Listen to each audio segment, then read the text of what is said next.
This is the Jaecoo 5 and it's a bit like an Omega Swatch watch because it looks like a premium product but it doesn't have a premium price. Yes, that looks like a Range Rover but it's a fraction of the cost. Now in this video I'm going to talk you around this car, I'm going to tell you everything you need to know, talk you around the exterior design. This is really bad. Show you the interior. Blow it on me, no blow it on you. Try its tech. Baby, you're not that kind. I'm going to take it for a drive and put it through a series of tests. Wasn't expecting that. And I'll reveal some good things about it. Wow, that is so good. And some bad things about it. And at the end, I'll give you my verdict. I'll also show you a used luxury car that I found through carwow, which you can have for the same money as this Jaecoo 5. Anyway, I'm Matt Watson, and you're watching carwow. We need to put the Jaecoo 5 into context by talking about its price first of all. So it starts from just £24,500. Now this is the range topping luxury version with the electric motor. It's the most expensive one you can get. It's £30,500. There is only one option you can fit to this car and it's the paint. Normally they just come in white. If you want a different colour, it's an extra 500 quid. And that's it. Comes fully loaded. And do you know what? From the front, it looks more expensive than £30,500, doesn't it? It looks, I was going to say, it looks like a Range Rover Velar, sort of. In fact, as we walk around it, you'll see that it's kind of different bits of Range Rover. Here at the front, being the electric version, you don't have a grille like you do on the internal combustion engine car, but it looks smart. It really does. And do you know what? Looks are a key selling point for any new car, and I think they've got it right with this. Now, down the side, alloy wheels, they're all 18 inches. There's no options. And from the side, it's just pure Range Rover Evoque, isn't it? Apart from this bit, maybe a bit more Range Rover Sport. And then when we come to the back, then it's the Range Rover Evoque again. If I was Jaguar Land Rover, I'd be bloody livid. But they're a little bit distracted right now with some other issues. Another thing that they've clearly copied from Land Rover is this, the windscreen wiper for the back window, which is hidden up there. Actually, let's just put it on. There we go, look, got some music playing as well. Is that the stereo? Is that the welcome music for the car? The car has welcome music. Oh my goodness, I've just noticed this is really bad. Can you see the paint is mismatched? That's way lighter than that. Oh dear, that is not quite so Range Rover, is it? You don't expect to see that sort of problem on a brand new car. And there's something else about this Jaecoo that surprised me, this time on the inside. This car's interior feels much more expensive than the actual cost of the car. I really do think that if you buy this, you're gonna be like, whoa, this is good value for money. Because first of all, the design, it's minimalistic, it looks good. It sort of has, once again, a Range Rover vibe. It's got good tech in it as well. I'll get into that in a moment. But generally, the material quality, especially higher up, is really nice. This being the top spec car means you get like leatherette on the seats and stuff. That feels really good. And it's only really when you start to go lower down the cabin that things feel a bit cheap and scratchy, but no worse than like a BMW or an Audi these days. And then there's other things that you touch which just feel much more expensive than the similar thing in a BMW. It's like these switches. So this is the gear select lever, that feels nice. So too does the indicators, like that. I'm actually very, very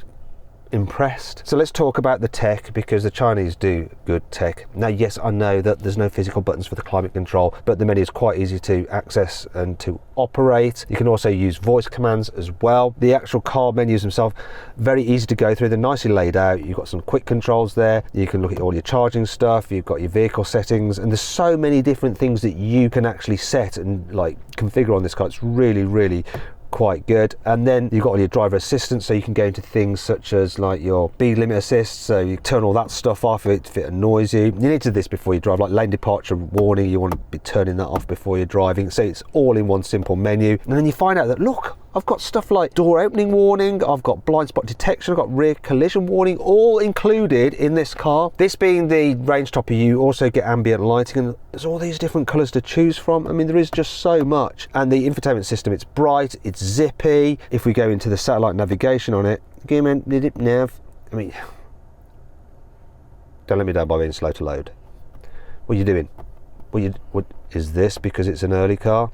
Anyway, oh, your vehicle has not activated the SIM card. Who cares? Because what are you going to do? You're going to connect your phone and does it wirelessly. Phone and go to Device Manager, Android Auto. Let's go into Android Auto. Loads up dead quick. Look at that. Look how zippy that is. Wow, that is so good. Really impressed with that. And I like the fact that it's portrait rather than landscape, because when you're being routed you can see further up the road ahead of you. Here on the digital driver's display, it's not particularly big, but it's got all the information you need, and you can just cycle through some different menus there if you want. The only thing that's lacking is a heads-up display. They've got so much kit on this car that I'm surprised they didn't fit one of those as well, but really at this price point you probably wouldn't expect it. Speaking of which, this being the range topper has some kit on it that you don't get on the entry-level car, namely the panoramic glass roof. Normally on other cars that costs like an extra like £1,000 to £1,500. Here it's included in the top spec car. It also gets a heated steering wheel, it gets electrically operated seats, and they're heated and ventilated. You don't get those on the entry level car. You also don't get LED headlamps on the entry level car. That's almost reason enough alone if you're someone like me that's, you know, getting older and their eyesight at night isn't so good. You're going to want this top spec car. Let me talk you through the practicality. So cubby space there, we've got a couple of cup holders there, perfect for holding your cans in place. Wireless charging there. Once again, wireless charging is only available on the top spec car, otherwise you just got this space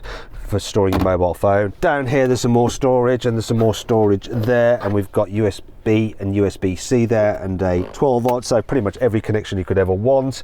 And then down here you have large door bins, can take a huge bottle, and an average size glove box. Yeah, it's all good. Vanity mirror, decent size, lighting, nice rear view mirror, like frameless as well, frameless. I am very, very impressed with the interior of this car. Here in the back, I'm slightly undecided. So knee room is pretty good, headroom is good. The seat bases are nice and deep, so they should be comfortable. The problem is that the seat is quite close to the floor because you've got the battery pack underneath, and as a result, there's not much under thigh support. And if the person in front of you has their seat in a low position, like I like to drive, you feel cramped in the footwell. Now I've actually raised this passenger seat up, so if I move across like this, I'm now comfy. Now, you don't actually have this problem though in the Kia EV3, and if you want to see my full in-depth video review of that car to see how in some ways it's better than this Jaecoo, then click on the pop-out banner up there or scan the QR code on screen now, or follow the link in the description of this video. There is a way that this car is slightly better than the Kia though, and I'm going to need my carwow chums to jump in here with me. So the middle seat in this car is actually pretty decent, and I don't know, shoulder rooms, you know, we wouldn't choose to do this. No, but it's okay. But we're not hating it, are we? We're not hating it. No, we're not hating it. Anyway, let's go on with the review. Go on, hop, okay, come on, there we go. Other features here in the rear. This is not good. There's an air vent, there's just one. So you're going to be fighting. Blow it on me! No, blow it on you! Anyway, and then there's one USB, an old-fashioned USB to fight over there. Got some pockets on the backs of the seats, both seat backs. Big door bins. Couple of cup holders that they are exposed, so that's not perfect. However, look, rear windows go all the way down. They go all the way down pretty much, all right? Oh, and look, easy access Isofix anchor seats. I'd like to demonstrate putting a child seat in there, but you know, as a father who has tested many cars, I can tell that it's going to be easy to fit even a bulky rear facing seat into this car. I'm telling you now, I can just sense it. But how good is the Jaecoo at carrying more than just passengers? I forgot to show you one thing earlier. It's another way this car is like a Range Rover. Look, a clamshell bonnet. We have a small storage area there. We've got the charging cables. Actually, I say small, for a front boot it's not too bad. Let's check out the big boot at the back though. This Jaecoo's boot capacity is a respectable 480 litres. However, if you want a bigger boot than that, maybe check out the Renault Scenic. It's got like almost 10% bigger boot, and if you want to actually watch my review of that car, click on the pop-out banner up there or scan the QR code on screen now, or follow the link in the description of this video. You can actually alter the height this opens using the screen, because you can do everything through that screen. Let me just remove the parcel shelf for now. No load lip to lift things over, because you have an adjustable boot floor which you can lower down if you need to carry some bigger things. Now underneath there you might be thinking, oh classic, no spare wheel, sign of the times. However, while this car may not have one, it's because it's a press vehicle. Customer cars will have a space saver spare wheel as standard, so you don't have to mess around with like the kind of annoying like tyre sealing gloopy stuff. Shall we see if this parcel shelf will fit into there? Go on, you can do it, Jaecoo. Come on, Jaecoo. Don't make me chuck your parcel shelf into the bushes. Is it going to get thrown? I haven't done this for a while. No.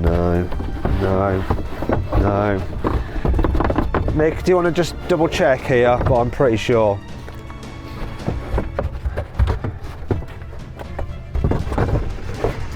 Gotta throw it. Do you know what, Nick? You've never done this before. How long have you been at Carwow? 10 years. Go for it, mate.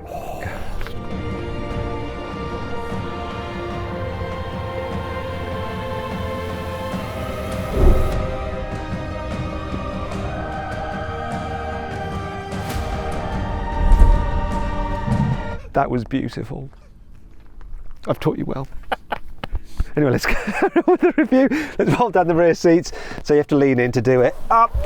And then you have a reasonably continuous floor there like that, so it's easy to slide stuff to the front. And you've got some other useful features like 12-volt sockets. You've got hooks to hang things off. You've got some tie-down points. But annoyingly, look at this, bugbear of mine. Seatbelt snag, and then when you put this back up, like it's all going to go wrong, and that brings us to 5 annoying things about the Jaecoo 5. When operating the touchscreen when you're driving, it often helps to rest your elbow on there to steady your arm, so it's not bouncing about all over the place. However, you can't do that when you've got something in this cup holder.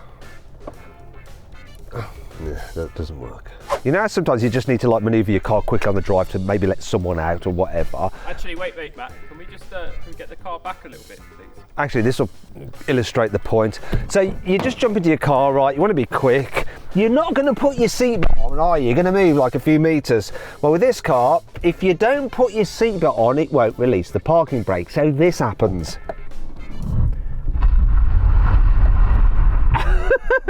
Do you know what? Actually, if I do it going forward, it reminds me of when my dog had like slightly inflamed anal glands and it used to like run around the lounge on the carpet doing this kind of thing.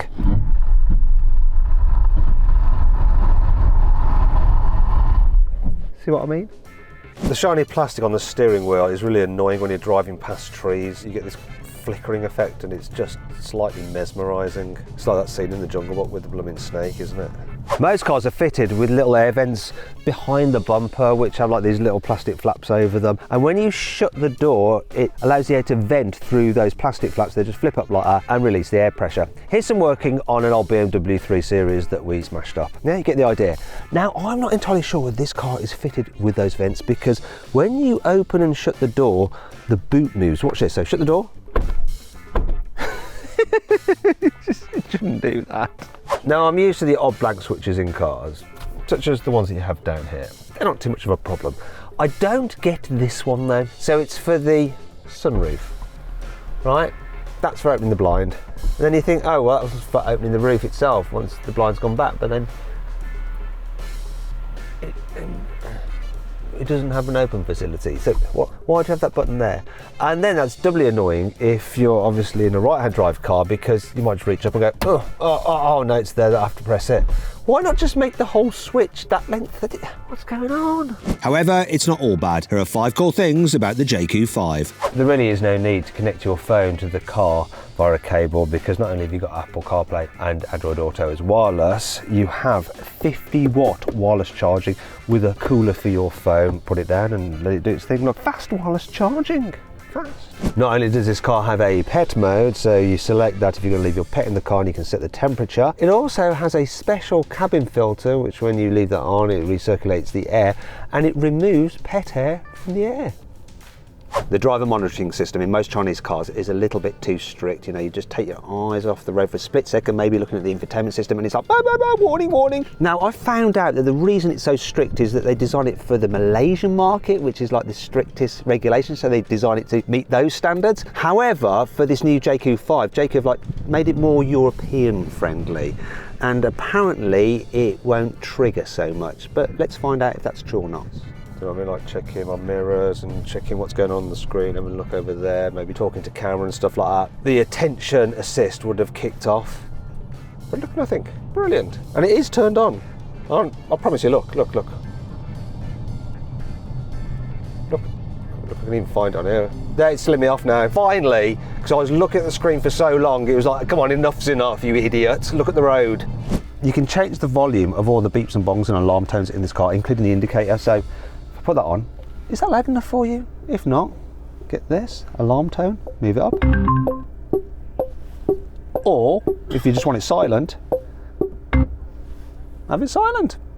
You can get the Jaecoo 5 with some Bluetooth microphones which will connect to the car's sound system because it has a karaoke mode. So you just start your music up and then get singing. Don't go breaking my heart. I couldn't if I tried. Oh honey, if I get restless. Baby, you're not that kind.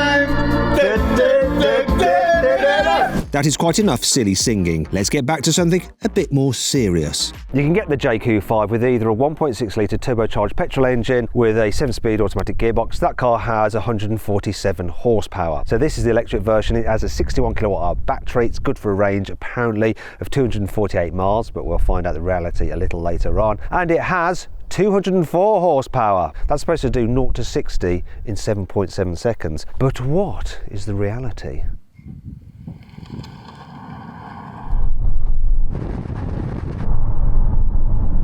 That's like a whole second quicker. Wasn't expecting that. Well, I'm pleased. One of the main benefits of an electric car is of course the pickup from about 30 to 70, so that real world driving when you need to like overtake someone or join the motorway or something. So here we go, 3, 2, 1, go.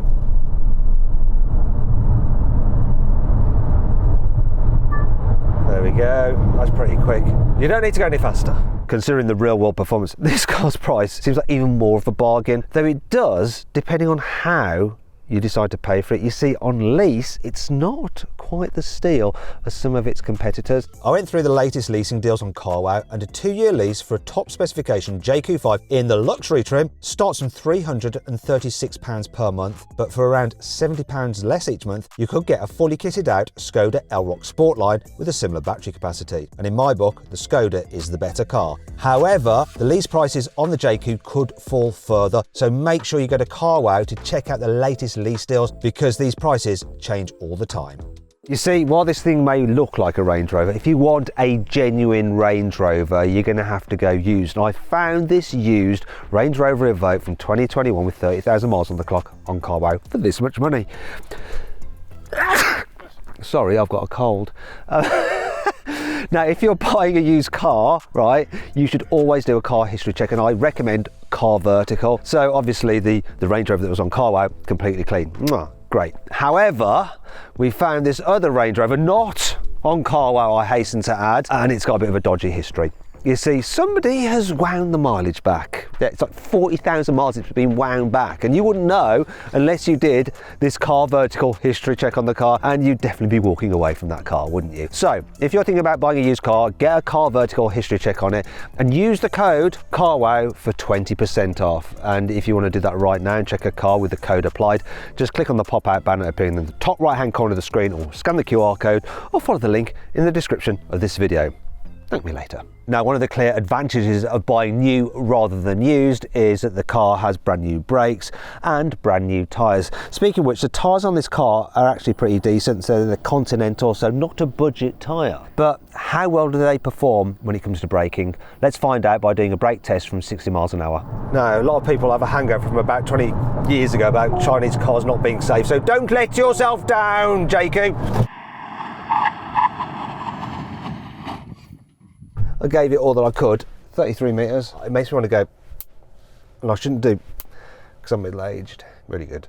Now, while it's clear that this car performs extremely well when it comes to an emergency braking situation, what's it like just for everyday driving? You see, one of the problems that I find with many electric cars, and Chinese ones in particular, is that the brake pedal can be a bit grabby and feel a bit odd. Now, you can actually configure quite a few of the settings relating to the braking on this car, and Jaecoo claim that they've improved the brake pedal feel compared to their J7. But have they? Well, they haven't got it quite right yet, because when you first press the brake pedal, there's like an initial like bite, and then if you press it a bit harder, then the braking actually tails off before you pressing it a bit more, then it's like the friction brakes suddenly engage, and then it like suddenly brakes heavy again. I'm probably over explaining this, but ultimately the brakes don't feel that natural. You have to kind of think about slowing down smoothly. Now, you can try the different options that it has. So I'm going to do, let me get brakes, brake pitch, brake sensation links to driving mode. So let's move that from mid. It's a bit better than having it in sport mode. Sport is more grabby, and then there's this brake pitch control. Does it work? Maybe, I don't know. Could just be placebo. I like having options to mess with, but I think there's still some room for improvement on the braking. Another problem that I've experienced with quite a few Chinese cars is the steering feel and the throttle pedal response. They can just feel a little bit odd as well. Apparently Jaecoo's also improved those features for this car, so let's see if they've done that properly. The throttle pedal feels natural. You get the kind of amount of shove you expect for how you press the pedal depending on which mode you're in. So if you're in eco, it's steady. If you're in normal, it's normal. And if you're in sport, it responds nicely. And it just picks up speed as you'd expect. The steering, yep, it puts the car where you expect it to. However, it's got a really odd feeling. Regardless of which mode you're in, it's too light, even in sports mode, and there is no feel at all. So if you turn the wheel that much, you get the same amount of weight as if you turn it that much, which is wrong. So it's like totally numb until you go around a corner and you hit a bump there, a little bit of a clunk. I don't know if you noticed it, but there's a little shake of the steering wheel. It's a little bit like when you go to the dentist and they give you the injection, your mouth goes all numb, but they haven't quite hit the spot. And so when they start drilling a bit deeper down, you feel that drill. It's like, oh, why am I suddenly feeling stuff now? And it's the wrong kind of feeling. I don't want to feel this stuff. So yeah, the steering is not perfect. Will most people care? Probably not. Just motoring journalists who need to chat about cars. In order to help make this car as easy to drive as possible, Jaecoo's fitted even the base version with surround view cameras to help with navigating the car around town. So this car likes to open and close at random. So wait, what's going on? Have you got the key, Nick? Is it you, Lewis?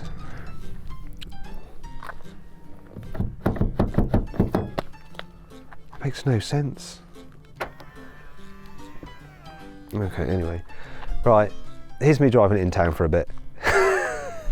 Before we get into that, let's just talk about the basics. You sit up higher than in like a standard hatchback, but obviously not as high as a Range Rover, which is what this is trying to emulate. But overall, view forward's really good. You can judge the corners of the car. Blind spots aren't too big from this thick pillar. You've got big door mirrors, good view out the back window. That's all absolutely fantastic. And so too is this, look. I indicate, and I get this little kind of blind spot warning there so I can see in the corners, but I want to show you something else as well.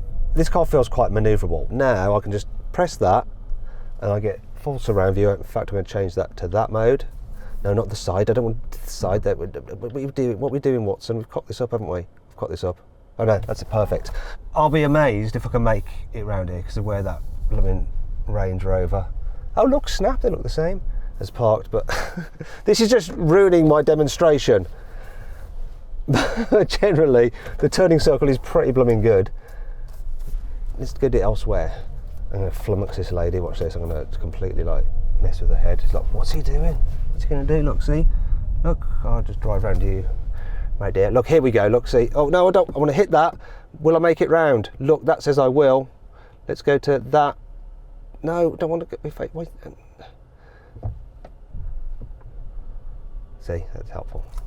I suppose I've got to learn where all the features are just to be able to operate it properly, but it's very handy. I'm determined to make this. I just won't give up. I won't give up. Look, look, come on, come on. Come, no, I ain't gonna make it. Bollocks. Lewis, I want you to get out and talk me through. If I can make that, I'm gonna be so happy. The camera says no, but it might be being a little bit pessimistic. No freaking way. Oh, now I think with this top-down view, it's saying no, it's saying no. Damn it! I hate you, Range Rover. I wanted it to happen, but... I know. We all wanted it to happen. Did I just need an extra inch? Yeah, you always need an extra. You could always do with an extra inch. To try and make this car as comfortable as possible, Jaecoo's fitted the 5 with independent rear suspension. And okay, right, wasn't expecting that. It's got the hands-free boot opening, hasn't it? Honestly, this car has a mind of its own. It's like locks and locks, locks and locks. Now, if I recall correctly, this is how you open the boot. Stand like that, it should flash. It's not going to do it now, is it? It's not going to, no, it's not, of course it's not going to do it. It's going to do it when I'm knelt down there. So let's lock it, walk away, walk near it and just stand here. And it should flash its indicators. And there we go, and then I'll step away into this zone and it should open. Open! Yeah, there we go. Right, shall we continue with what I was trying to say? That is independent rear suspension. On quite a few cars, usually from Germany, on cheaper models, they just have an old-fashioned torsion beam, which means that the rear wheels are actually attached, and that does affect their comfort. For this car, it appears that Jaecoo's really worked hard to give this car the best balance of ride and handling. Have they succeeded though? Shall we find out whether it's comfy and drives well? Or is that impossible? I often find EVs to be a little bit bumpy, so they tend to jiggle about a touch on the suspension, and this one is not really any different. It's not terrible, but it's there. And sometimes at lower speeds you hit a bump and you get like a clonk through the body of the car. Once again, it's not terrible, but you do notice it. What is surprising with this car though is it stays really flat through the bends, and it can go through corners quite quickly, a lot quicker than you think a car like this should be able to. So here we go, going around a corner, look, it's just gripping and going round. There's the clonking in the steering wheel. Did you notice that I was talking about earlier? Really, really evident then. But once again, here's a turn. I'm going to chuck it in and it'll just sort of go round. Look at that. But there is a slight problem. This car doesn't actually feel fun. Part of the reason is that it's front wheel drive. And so you get to this situation where you're going along the road. You think, well, this is pretty good. And then you want to accelerate out of a turn. I'm going to show you what happens now. So here's a tight turn. We're going up a hill there, so the weight will be on the back of the car. And if I turn and then put my foot down, you hear that? Like, I'll do it this way as well. I didn't do it then, but it sometimes just spins up its tyres because it's front wheel drive, because it loses traction and then it reduces the power and it stops you from like driving at the speed you quite want to. It's particularly bad as well when you're accelerating from a standstill from a junction. I think that something like a MG4, which is rear wheel drive, just puts its power down better, it flows down the road nicer, and if you want an EV that's affordable but also genuinely good fun to drive, that's where you should look. It's absolutely fine, and people who buy this car will be more than happy with how it goes around the bends. It's just not for people who are really into cars.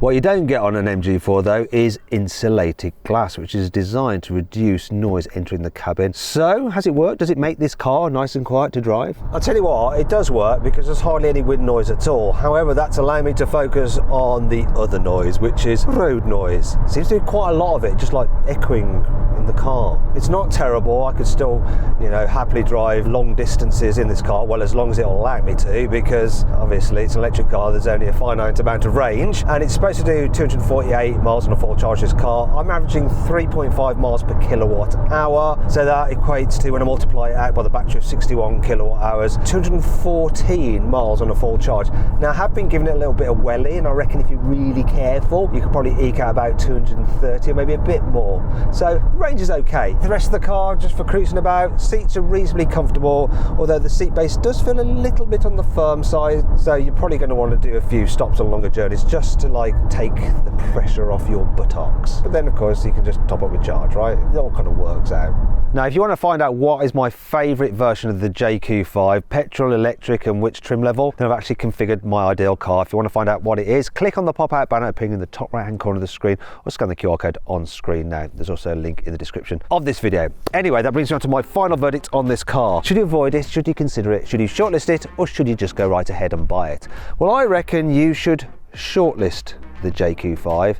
It really is a great value for money car, especially in this EV trim.